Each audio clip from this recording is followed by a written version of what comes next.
I was a private then, Signal Corps, winter of '43. My name's Owen Lee. Farm kid with a radio and a rifle. They sent 6 of us to guard a quiet stretch of forest in Oregon, a place so still it felt like the world was holding its breath. Folks later said it was bears, but I know better. I heard it. I saw what it did. 6 of us went up that hill. Not all came back. This is what happened before the forest took my friends. So before we continue, please make sure to like and subscribe to support the channel and comment down below where you're watching from. Thanks. January of 1943, Willamette Ridge, Oregon. There was a logging route that cut along the ribs of the hills. There was a rail spur down in a notch, feeding the war like a vein. Our little outpost watched that ground. Not glamour. No flags, just a tent city of canvas and bad coffee perched on a damp shoulder of pine and rock. It smelled like wet wool, wood smoke and grease. Boots never dried. Mornings started before dawn because mornings had no mercy. We had a potbelly stove in the shack and a stove in the big tent. Both sulked more than warmed. Sergeant Thomas Hale ran us. Mid-30s, steady, eyes that didn't blink unless he meant to. He had that rationed warmth, like a man who had saved half a smile for later and then lost the receipt. He wasn't cruel, didn't need to be. He would say, do the job, then do it again. We did. Corporal Mac McKenna. Boston boy, sharp tongue, quick grin. The kind of mouth that kept your spirits up and got you socked in the jaw the same night. Mac would call the rain God spit and call the radio that cranky bastard box, and he loved both like family. Private Donald Reyes, humor like a cigarette spark. He saw fear and shot it with a joke, but his hands gave him away when the weather came in. Always a little tremble, like a leaf. He was a good shot. He could drop a can off a fence with iron sights and wind. He whistled when bored. It annoyed me. I miss it now. Technician, 5th class, Weller. Radio man. Precise. Liked things square and grounded and written down. Carried a little St. Metal on his dog tag chain and didn't mind you seeing it. Called storms by names like front and system and then knocked on wood after. I ran wire with him. I learned the radio guts from him. He taught me to listen through the static. Private First Class Sanders, the youngest, still had that eager shine. Wanted to be harder than he was. Wanted to prove he belonged. He had quick feet, quick eyes, and not much behind the eyes yet. Not dumb, just green. The forest ate green. Me, Private Owen Lee, farm kid from east of nowhere. I could fix fence, stitch a tier, and read a storm line. I could listen. In Signal Corps that counted. Our job was simple. Guard the outpost. Watch the trail, keep the rail corridor open, report anything odd. We checked our wire runs along the logging line. We kept the gasoline drum for the generator under a tarp and tied it down like it was gold.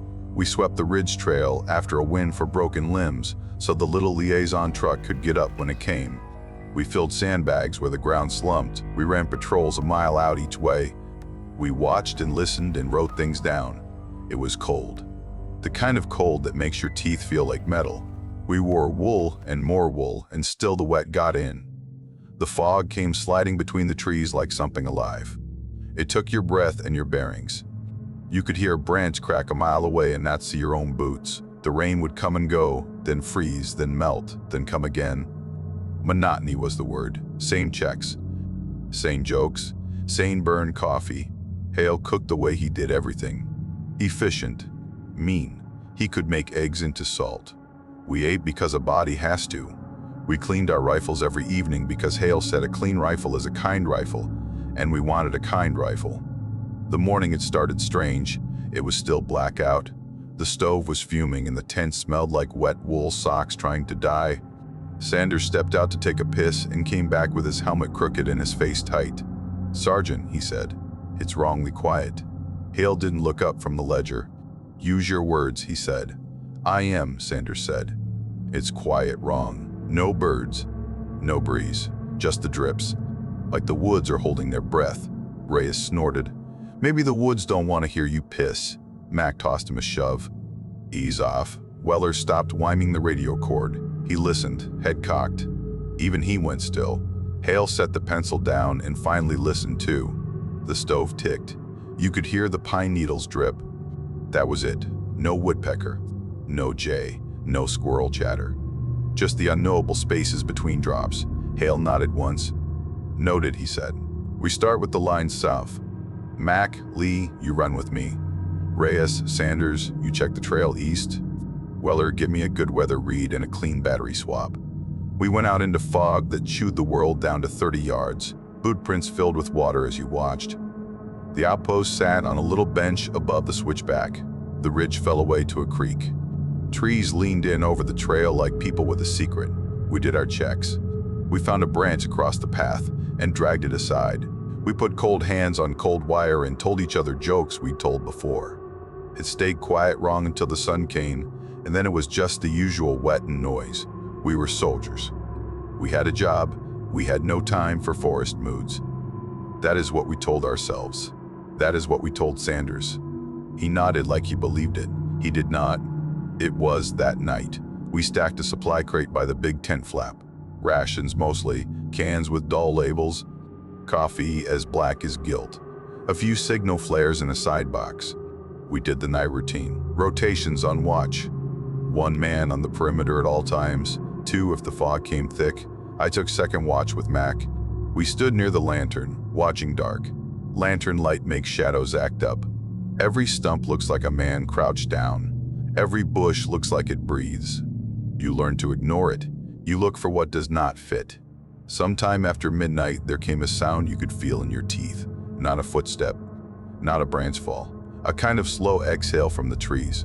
Heavy, like a horse right outside the pool of light. We froze. The hair on my neck stood up like it had orders. Mac lifted the beam and shot it fast across the tree line. The sound stopped. Just the fog again and the drip drip.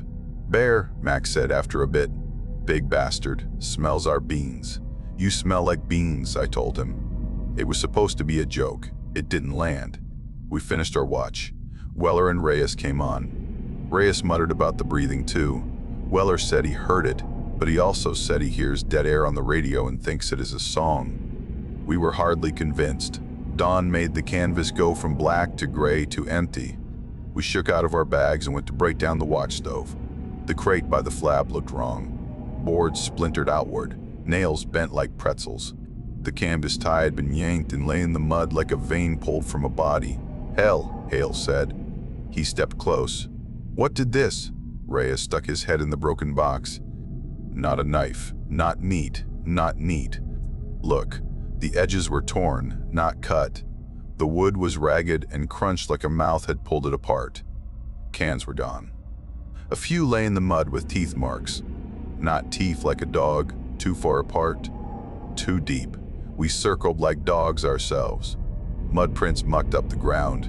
I knelt and put my palm in one. My fingers didn't reach the sides. It was wide. It was deep, not boot treads, not any shoe I knew. Toes like little lobes. The heel sunk down hard, like something heavy had leaned into it.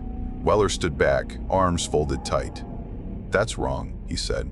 Mac looked at me and lifted his eyebrows. Bear, he said again, this time with less salt.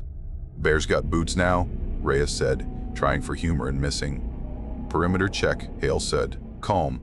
He did not raise his voice. He never had to. Standard. Mac lead down to the creek. Reyes, Weller across the upper trail. Sanders, you stick with me. Let's not make a story out of a mess. Move. We moved. We found nothing. The prints drifted into the trees and lost their shape where the needles made a carpet. No tracks with claws. No scat. No marks on trunks. The fog stayed. The silence lifted some with the day. A jay yelled at us like it wanted rent. We chalked it up to an animal. We knew the word we were not saying. We did not say it. It would have sounded like campfire talk even then. Night came, we set watches, and the woods did their best to be normal. But I still heard that slow branch cracking now and then. It wasn't random. It had a rhythm, like a man working a knot in his shoulder. Every time I turned my flashlight, it stopped. Every time I raised my rifle, the dark seemed to lean away. We ended the shift with a bad joke about bears stealing the coffee. We laughed because that is what you do when something watches and won't show its face. We went to our bags and pretended sleep came easy. You can get used to almost anything. Men on ships get used to the sea. Men in mud get used to the mud. Men in fog get used to living inside a throat. We went back to it. Repair fence. Clean rifles. Burn trash. Same old. The little truck grumbled up the switchback one afternoon, dropped a crate of bread that tasted like damp newspaper, and 2 sacks of beans. The driver told Reyes a joke about lumberjacks and drove off before the punchline landed. Hale made us log the missing rations as animal interference. He kept the report neat, because neat is half of truth. Weller checked the radio and wiped each contact like it was silver. He said the weather was going to turn. He didn't know how soon. He looked at the sky like it owed him the answer. Mac used the downtime to ride Weller about his forest ghosts. He called him Father Weller. He crossed himself every time the radio hissed. Weller took it and gave it back. He called Mac Mayor of Nonsense.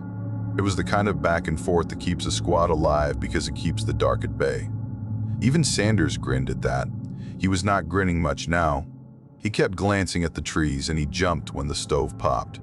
Reyes took a rifle down along the creek to see if he could scare up a rabbit. He came back empty. He said, "Even the forest's gone shy." He meant it. One clear night wandered in by mistake. The fog pulled back just enough that we could see a bite of stars.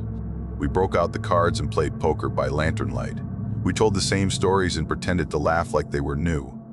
For an hour, we were boys again and not wet soldiers guarding a logging road no one cared about. Come morning, Hale walked the latrine line the way he always did because he was that kind of man. He called out, "This is wrong." We went and looked. The trench had been messed with. Not a stray boot, not us. Something had dug at the edge, like a child with a stick, like a dog testing a fence line. There were marks like fists had gone in and scooped and then stopped. No one said bear. Hale made a tight note in the ledger. He didn't say anything at all. That told me more than words. Things didn't blow up. They tightened, day by day, like a belt notch you do not remember pulling. We woke up every morning to prints closer to our tents. Not 1 set, 2, maybe 3.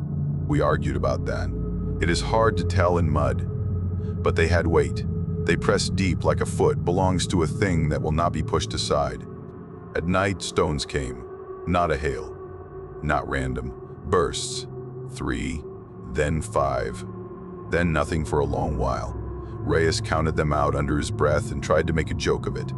"We got a fan," he said once, and even he could not make it sell. The stones were not small.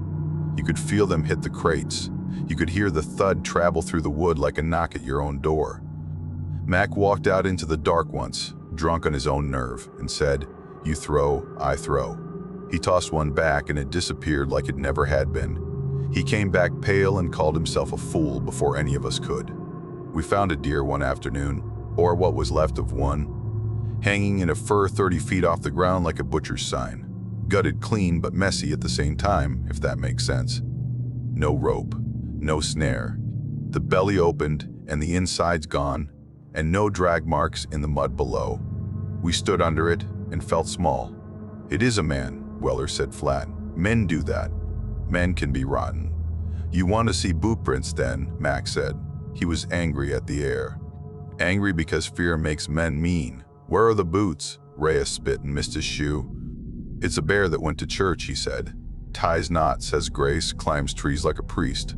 We were snapping at each other now. It got worse when the sun went.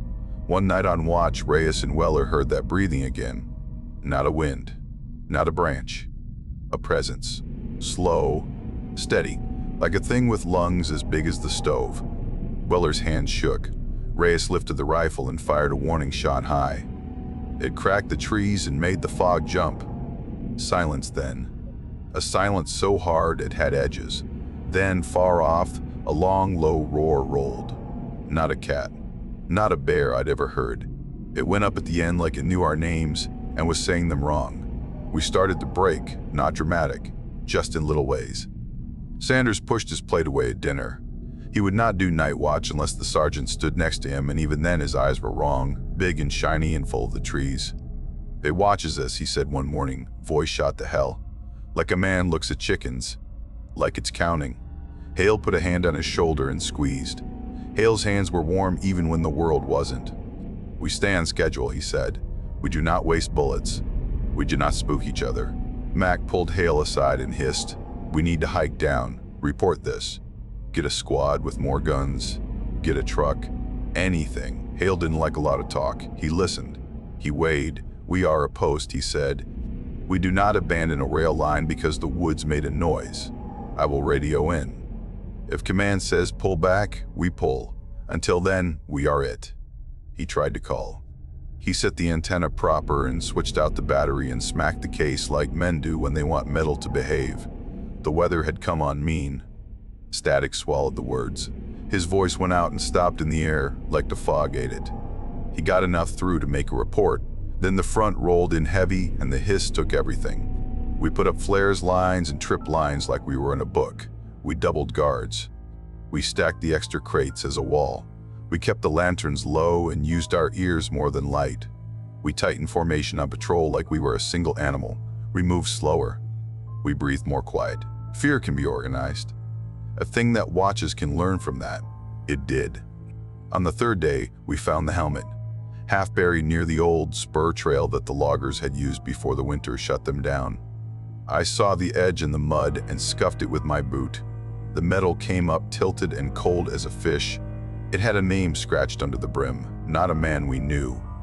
A logger who had gone missing months back. I remembered hearing it from the truck driver. Thought it was a bar fight or a ditch dive.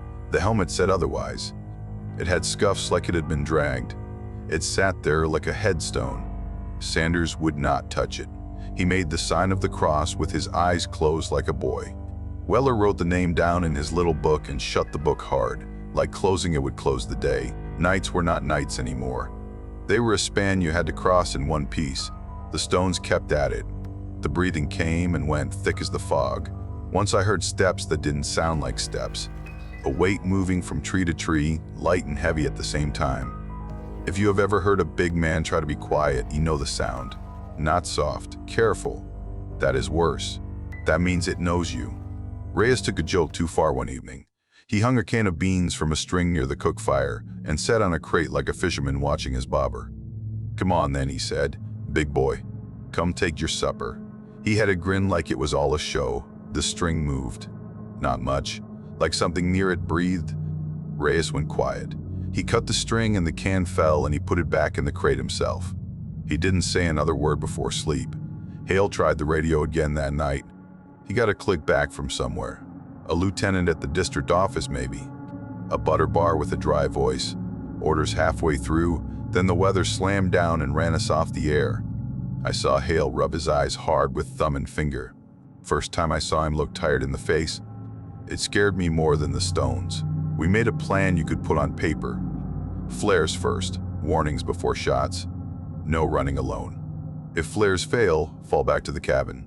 The cabin was an old survey hut back of the tents, up against a rock face, tight. One door, a window small enough that a man would have to crawl.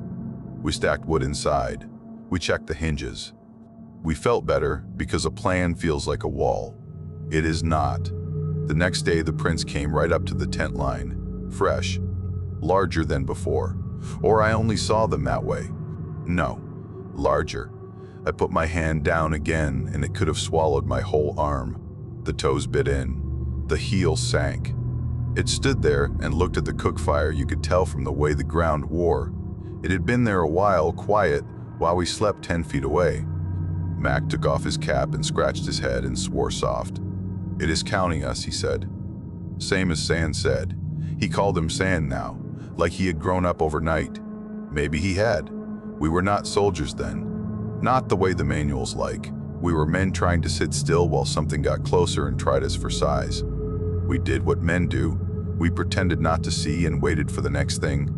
Then it stopped. 2 days of quiet. Like the forest remembered we were nothing and moved on. The wind came up. The fog thinned.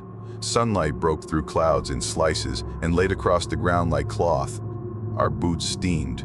We took them off and put them on the stove rings and laughed when the leather smoked. Reyes found a dry spot on the bench and leaned back and told a story about a girl in Yakima who had a laugh like a fountain. No one minded that the story needed work. We needed to hear it. Hale smiled the way a man smiles when a weight slips a notch. "I will write it up as bear trouble," he said. "We will put wire around the rations crates. We will be smarter than a bear, or I'll eat Weller's hat." Weller tapped his St. Metal. "I will eat your report if you put my hat in this, Sergeant." It felt almost easy in that thin light. We cooked every last ration that wasn't nailed down because we were not sure when the truck would make the climb again. We dried socks. We sat on crates and smoked the last few cigarettes down to nothing and then smoked the filters because men do what they have to. During cleanup, Max squatted by the tent line, facing the cook fire. He did not speak. He just stared at the ground. "Sergeant," he said after a long beat, "look here. Prints. Fresh. Newer than the ones we had felt fine about forgetting. Larger, deeper, not going across the line. Coming up to it. Stopping.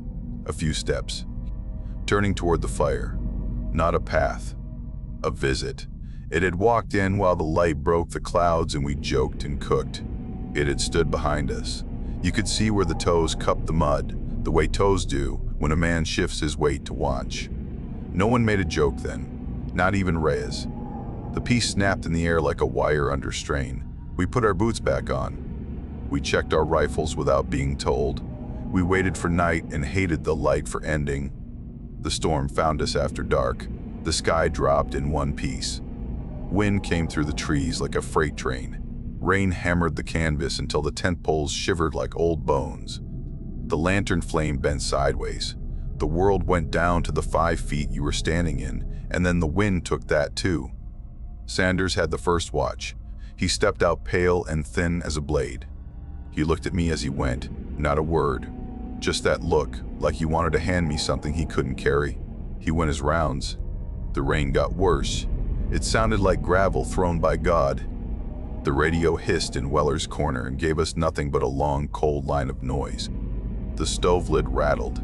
Hale worked his ledger because a man who keeps his hands busy fools his head some. Then the shouting. Short. One word.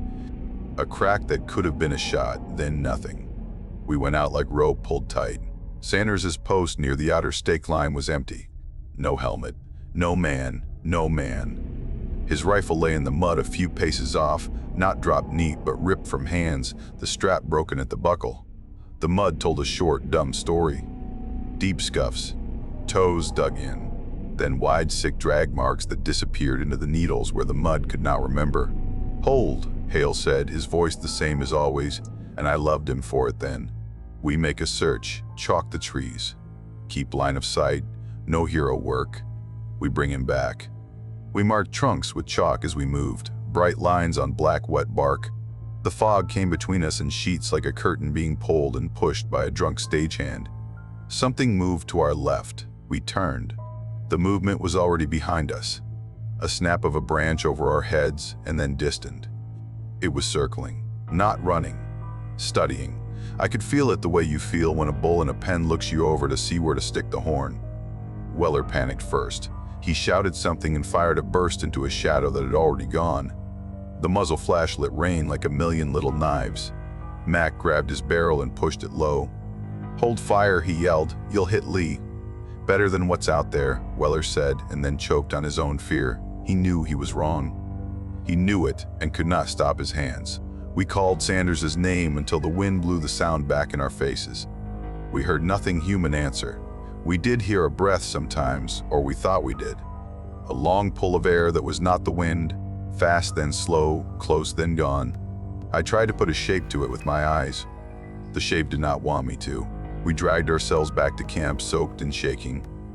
Hale set us in a tight wedge like a man who remembered drills in the desert and made them work in the forest. We stood like that until the lanterns burned low and our arms got heavy and our ears got tired of saving our lives. Morning was a rumor only. The sky stayed iron. We slept in shifts. If you can call what we did sleep. No one spoke the name Sanders. We did not say lost. We did not say taken. We said nothing and the rain said enough. The second night broke good sense. The wind died in a heartbeat like someone turned off a machine. Then came the rush. Not steps. A weight slamming the perimeter so fast the tents went sideways. Stakes yanked out of mud with a sound like bone. Crates tipped and skidded. Lantern light went to hell and made more shadow than light. Max shouted orders and swore at the same time. Reyes fired short, tight, low, trying to scare and not hit us. A shape moved in the smear of darkness like a barn door where no door should be. Broad, hunched, it moved between two lightning flashes and was gone, leaving only the stink of wet hair and cold earth. Something grabbed Reyes by the boot and yanked him off his feet so clean he looked like a man falling in a dream. He hit hard. I saw his face go from joke to nothing in a blink. I lunged and grabbed his web strap. So did Mac. Hale was there too, because he was always where you needed him before you knew it. For a second we had Reyes, and then the strap went tight and cut into my hand and tore out. He slid into the black like a fish in the dark lip of a pond. Mac fired into the ground line and shouted Reyes's name like a curse. The storm answered with another crack. The thing did not. We fell back on the plan because plans are the only raft you have when the water lets go. Cabin, Hale said. Now. We stumbled into the survey hut. One room, one door, one little window. We slammed the bar down. We stacked what wood we had and shoved the crate against it and the table against that, like chairs could stop a train. We were breathing like sprinters. The lantern glowed dull. The radio sat on the table like a useless friend. We had no flares left. I had 3 rounds in my pocket because my hands had gotten stupid in the panic. Weller had more, but he was staring at the door and moving his lips like he was saying a prayer he had forgotten the words to. Mac checked me, checked Weller, checked himself. His hands were steady when his voice was not. Nothing happened for a long time. That is the part that chews you up. If it had come at the door, we could have shot and died or shot and lived, and that would have been something. Instead, it just breathed. Outside. Slow and patient. Not right at the door. A little to the side. Then a little to the other side. Like a man trying a key. Like it knew we were in there, and it had all night and all time. Hale never took his eyes off the door. He did not blink. He did not speak. Weller's St. Metal caught a thread of lantern and winked, and it looked obscene somehow, a bit of gold in a place that did not want it. Rain eased off toward morning. The heavy air went light. The breathing stopped like a hand lifting off your mouth. There was a silence that was not relief. I think I fell asleep sitting up because my neck hurt later and my mouth was dry as lint. Dawn came the way it always does in places like that. No sunrise. Just a gray that goes less dark and you realize your hands are right there where you left them.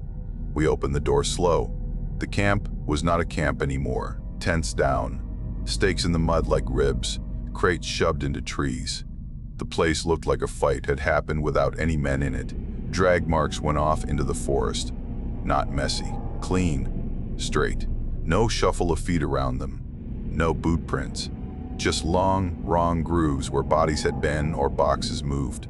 We followed a little way until the fog stood like a wall and told us our place. At the edge where the pines closed ranks, the marks faded out like chalk and rain. The forest took back what it wanted. We stood there with our mouths open like idiots looking at a magic trick we did not like. We did not speak for a long bit. Then Hale said, "Pack what matters." His voice was hoarse now. "We are done here." We gathered what we could carry. The radio. The ledger. A few tins. Ammo. We left what we could not. We did not try to find the deer tree again. We did not say anyone's name. We were 3 now. That was the count that hurt and helped both. Dawn didn't look like dawn that morning, just gray getting lighter. No sun, no color. Just enough light to see what the storm left behind. The camp was gone. Tents ripped flat, crates split, tracks and drag marks bleeding into the fog. We stood there like men who'd outlived their orders. Hale said nothing. Mac just muttered, "We're leaving," and started packing like a man who'd already died once. We moved down the ridge slow. Every step sounded too loud. The trees watched. You could feel it. The air felt thick, not like fog, but like the forest was holding us in its mouth and hadn't decided whether to spit us out or swallow. We didn't talk much. Hale led, Mac behind him. Me last, because someone had to turn to make sure the trail stayed empty. It didn't. Every once in a while, I thought I saw movement between the trunks. Just a flicker, like something tall stepping back when I looked. I told myself it was mist, wind, exhaustion. Lies keep you moving when truth won't. We walked until our legs gave out. Slept sitting up against trees. Ate cold beans because lighting a fire felt like lighting a signal flare for whatever was still out there. Hale kept trying the radio. It hissed and coughed and gave nothing. By the second night, he didn't bother. By the third day, we saw the creek again. I could smell wet pine and diesel, army truck somewhere close. Civilization. Safety, maybe. That's when we heard it, far behind us. One long, low sound. Not a roar, not quite. It rolled over the ridge like thunder dragging a chain. Hale stopped walking. Mac froze. Nobody said a word. We waited. It didn't come closer. It didn't need to. Just a reminder that it was still there. That we were leaving because it let us. A patrol found us that afternoon. 2 riflemen and a medic. When I saw their uniforms through the trees, I cried without sound. The patrol leader looked us over and said, "Jesus, what the hell happened to you boys?" Hale just said, "Lost the post." They wrapped us in blankets like we were corpses they didn't want to admit were still breathing. At the depot down the line, they cleaned us up. Nurse with kind eyes. Soap that smelled like home. The doc wrote words in neat boxes. Exposure, exhaustion, combat fatigue. He added unknown predator activity because the army can't file a ghost. He said bear twice, wolf once, mountain lion once. I nodded. I didn't correct him. I just wanted hot coffee and a roof that didn't move. Hale took fever the next night, talked half in sense, half in fog. Wasn't a bear, he said once. Didn't want food. Then he looked at the ceiling and went quiet, eyes open, like he was waiting for something to move up there. He never said monster, just it, over and over. Matt kept me awake with talk, stupid jokes, cussing at shadows. He said if he closed his eyes too long, he could hear branches cracking like boots on snow. We should have burned it all, he said once. The tents, the ridge, everything. He wasn't wrong. A captain came by to take our statements. Clipboard, clean boots, no mud on his cuffs. He asked the same thing 5 ways. What happened, when it started, what we saw. I told him what I'm telling you now. He wrote it down like a man building a wall between himself and the truth. When I said it breathed, he didn't write that part. He wrote animal presence observed. Paper doesn't like ghosts, paper is safe. When they inventoried Hale's pack, they found his pocket notebook. Same tight handwriting as always. Notes on wire checks, food counts, weather. One line at the back, pressed so hard the pencil almost tore through. It didn't want the food. It wanted us gone. After a week, they moved Mac and me to a dry post east of Pendleton. Flat land. Open, no trees. I could see for miles. I liked that. We didn't talk about Oregon, not out loud. When new men joined and asked about Willamette Ridge, we'd just say, "Fog'll mess you up." They'd laugh. We'd laugh too, but not right. A month later, a new squad went up there. 6 men and an old corporal who'd been through worse and didn't believe in much. Their orders were simple. Retrieve equipment, log what's left, clean up. They came back 2 days late. Said weather turned rough. One of them told me, "That place is wrong." He said it quiet, like it was a confession. He said they found prints, big ones, half full of water, deep as hell, leading toward the ridge and stopping dead at the tree line. He said one guy stuck his boot in one and swore he felt it sink, like the ground wanted to keep him. I told him not to joke like that. He said, I wasn't joking. Then he stopped talking about it, same as us. The army closed that outpost a month later, no report. No reason, just scrubbed off the books. The rail line stayed. The war went on. The forest stayed too. Now I live on flat land. No tall trees. I keep my barn door bolted even when it's clear. Sometimes I stand out back when the wind shifts and listen, not for birds, not for wind, for breathing. I don't hear it, but I feel it sometimes. In the still moments before dawn when everything holds its breath. Last winter I found something odd in the snow by the fence. Big print, half melted. Too big for a man, too far from any road. I didn't tell anyone, just shoveled it over. People ask about the war sometimes. I tell them about wires, radios, rain. I don't tell them about Willamette Ridge, not unless the fire's low and the bottle's near empty, because some battlefields never make the papers, and some things, they never left the woods. So that's the end of our video. If you made it this far, make sure to hit like and subscribe. It really helps the channel and it's free. And if you want more terrifying encounters like this one, check out the other videos on screen right now. Thanks for watching and stay safe out there. See you soon.